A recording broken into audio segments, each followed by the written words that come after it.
con el tema de la guerra que se avecina entre China y los Estados Unidos. Pero hay un corte, son 3 cortes que tengo. Hay que conocer el tema de Venezuela. ¿Por qué? Porque Venezuela es un país con unos recursos naturales, con una riqueza para ser una potencia de Sudamérica, para convertirse en el hub de Sudamérica, para convertirse en uno de los países más visitados de América. Y solamente hay que ver los grandes capitales venezolanos que hay en Dominicana, que hay en Estados Unidos y en otros países. Inversiones en sectores de la vida nacional que van a ser los sectores vanguardia de los próximos 20 años. Y ya los venezolanos están ahí. Y esos recursos son traídos de Venezuela y se han explotado aquí en República Dominicana. Ustedes nada más tienen que poner eso en Google. Pero vamos a ver, la Venezuela que se encontraba todos los días en la palestra pública, hoy se encuentra aislada con 3 temas fundamentales. El primero de ellos es su tensión entre Venezuela y Guyana. Así que vamos a poner este corte para ver qué es lo que pasa con Venezuela y con Guyana. ¿Cuál es el problema?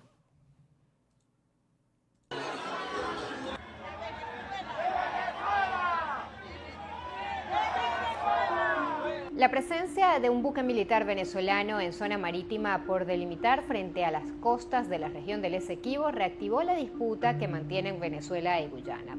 Ambos países se acusan mutuamente de actividades ilegales. Al incidente también entró Estados Unidos. Te contamos.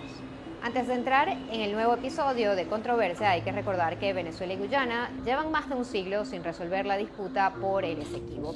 Ese territorio que desde siempre ha figurado en los mapas de Venezuela con líneas trazadas y la frase zona en reclamación. Es una región limítrofe que tanto Caracas como Georgetown consideran suya. Ahora bien, el presidente de Guyana, Irfan Ali, denunció que un buque militar de Venezuela ingresó, según dijo, en aguas guyanesas, que albergan un enorme yacimiento de petróleo que está siendo desarrollado por la empresa estadounidense ExxonMobil. Esta mañana, sábado 1 de marzo de 2025, aproximadamente a las 7 horas, una patrulla armada venezolana ingresó a aguas de Guyana. Durante esta incursión, la embarcación venezolana se acercó a diversos activos en nuestras aguas exclusivas, entre ellos la FPSO Prosperity. Y el gobierno de Estados Unidos, que anunció por estos días medidas para endurecer las sanciones contra Maduro, se hizo eco de las preocupaciones de Irfan Ali y salió en su defensa. El Departamento de Estado, en un mensaje compartido en redes sociales, alertó que una mayor provocación por parte de Venezuela resultará en consecuencias para Maduro. Por su parte, Venezuela, que plantea elegir este año al gobernador del Esequibo, desmintió que el buque militar haya entrado en aguas de Guyana y calificó de provocación las declaraciones de Ali. En un comunicado, la Cancillería venezolana dijo que esas aguas no forman parte del territorio guyanés, por ser un área cuya delimitación está pendiente. Luego, la Fuerza Armada de Venezuela sostuvo que la embarcación realizaba un patrullaje en espacios marítimos de la fachada atlántica venezolana. Además, Caracas acusó a Ali de violar flagrantemente el derecho internacional al ejecutar actividades de explotación y comercialización de hidrocarburos en una zona pendiente por delimitar.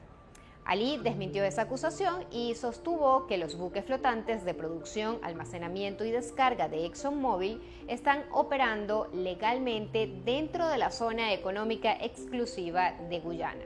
De cualquier forma, la centenaria disputa entre ambos países está actualmente en manos de la Corte Internacional de Justicia en La Haya, una instancia que Venezuela aceptó a regañadientes.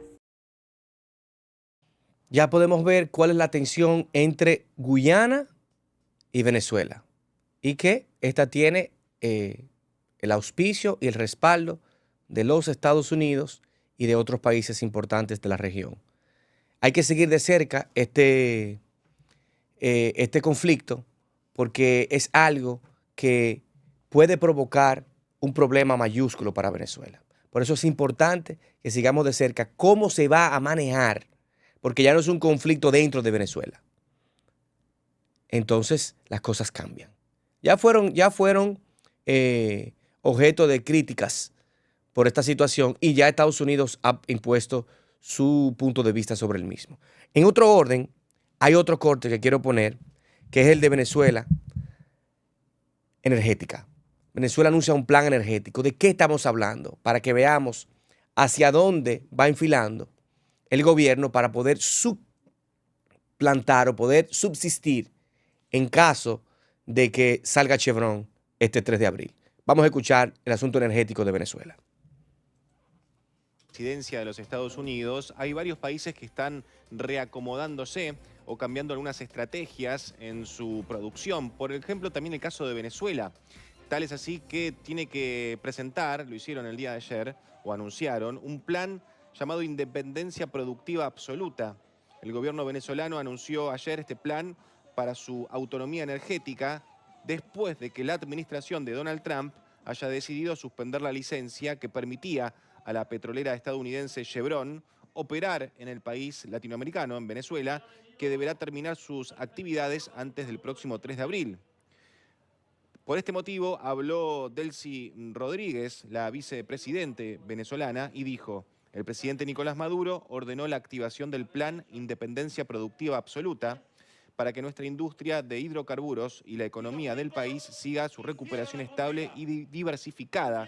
Así lo comunicó Delcy Rodríguez, pero sin aportar más detalles.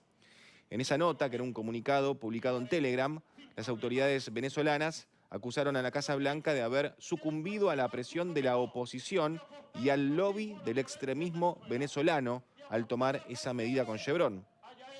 Estas declaraciones llegan después de que el Departamento del Tesoro de Estados Unidos haya informado que la compañía petrolera solo dispondrá de un mes, desde ayer, para cesar sus actividades en Venezuela.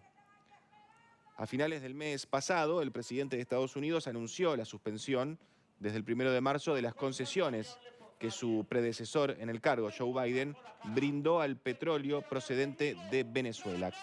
Todo cambia con la llegada de Trump al poder.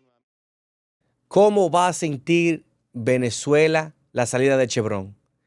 Vamos al corte ahora, de donde se robustece la información de lo que va a ocurrir. Y aquí he tratado hoy de hacer una síntesis de qué está ocurriendo en Venezuela a nivel internacional, y es su asunto con Guyana, y dónde está el problema del retiro de ese apoyo de recursos que le va a provocar un problema. Veamos cuál es el problema que va a ocurrir y cómo va a sentir Venezuela la salida de Chevron. Vamos a escuchar. Chevron deberá abandonar Venezuela el 3 de abril, tal y como anunció el Departamento del Tesoro este martes.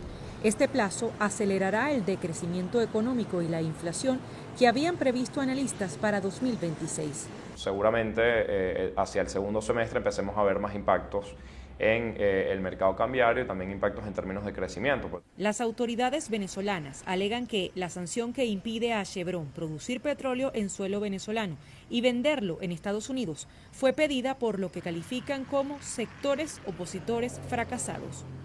Imposible pensar que es algo positivo que haya que celebrarse. Congresistas republicanos aplaudieron la medida. Yo estoy muy contento que le quitaron la licencia a Chevron y también que no podemos, o compañías americanas no pueden comprar el petróleo de Venezuela ayudando el régimen. Venezuela informó que trabaja en un plan de independencia productiva para que su industria de hidrocarburos siga su recuperación estable. Sin embargo, el retiro de Chevron provocará una pérdida de 25% en la producción petrolera que, según expertos, difícilmente pueda asumir la estatal PDVSA. Es difícil que haya capacidad de mantener los niveles de reinversión que hay que hacer para que los campos sean operativos, los niveles de productividad que incluso tiene el personal y los equipos propios de PDVSA. Entonces, el desafío de larga data, ya en los últimos más de 10 años, ha sido justamente cómo mantienes la capacidad productiva o la capacidad instalada que tienen estas empresas si no hay un proceso de reinversión fuerte.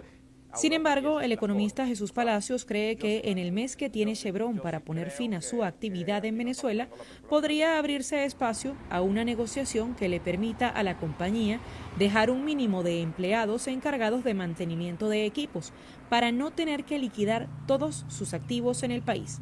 Adriana Núñez Rabascal, Voz de América, Caracas.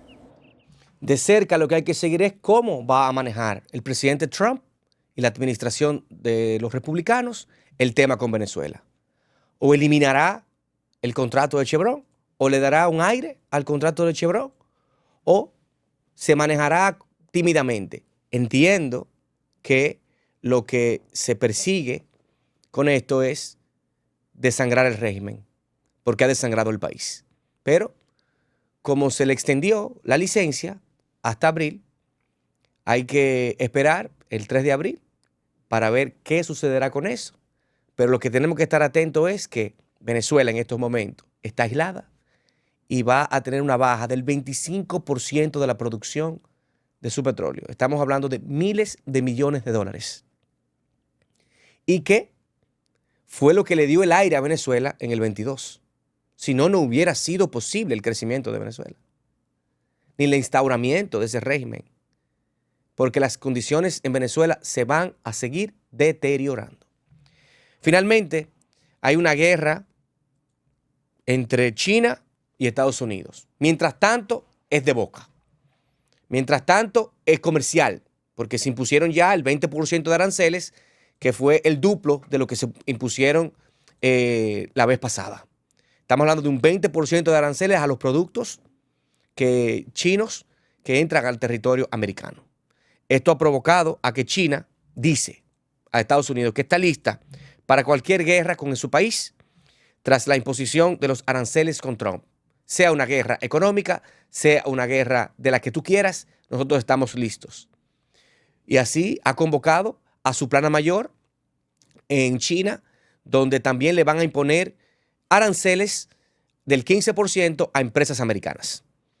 Así está el problema chino. ¿Qué es lo que ocurre? Se tiene que organizar la casa. China había comenzado a tener injerencia en todos los países, producto de esa dejadez de Biden. China tiene el control del canal de Panamá. China tiene una cara panameña en el canal, pero es chino. Es un canal chino, donde se le bombardean productos chinos. China tiene un bombardeo de fentanilo grandemente a las fronteras americanas.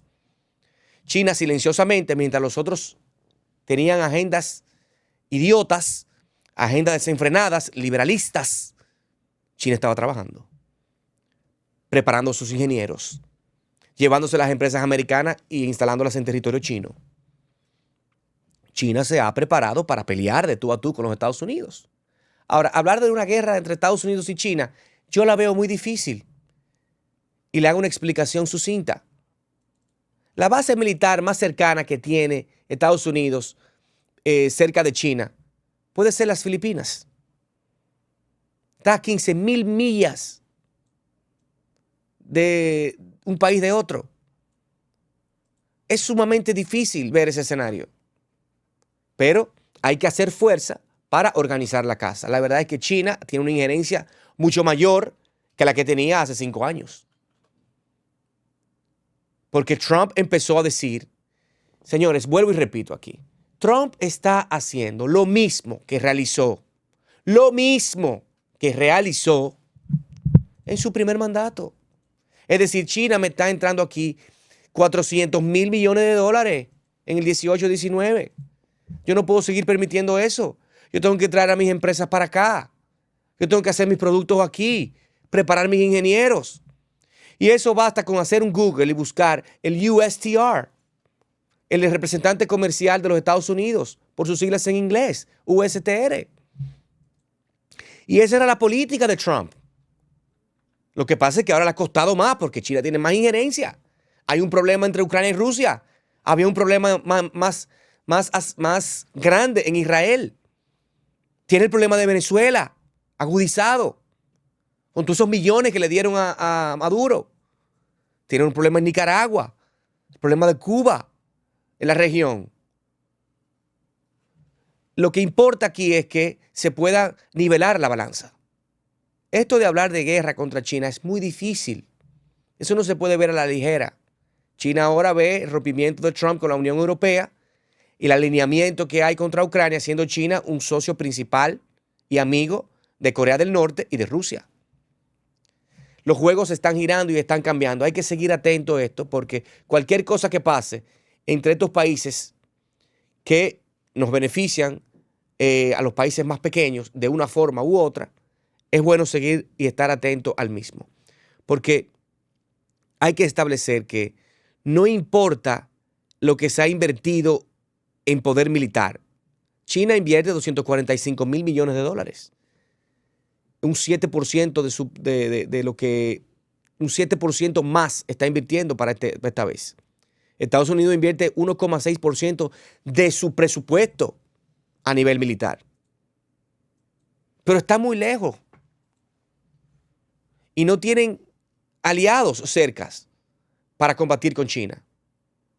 Viendo a grosso modo, muy general, lo que estoy diciendo, lo que sí veo de cerca es que esto va a provocar lo que está ocurriendo, por ejemplo, en México y Canadá, que se le dio un mes más de extensión a los aranceles. No entraron en vigencia, porque tienen problemas de que fueron amenazas que se hicieron en campaña y que hoy todavía no han encontrado cómo adecuarlas, porque el daño puede ser mayúsculo para ambos países. Algo que hay que ver con China. Cómo se pueden reencauzar de que esto no se vaya a otro plano que no sea un plano de resolver el problema en beneficio para todos.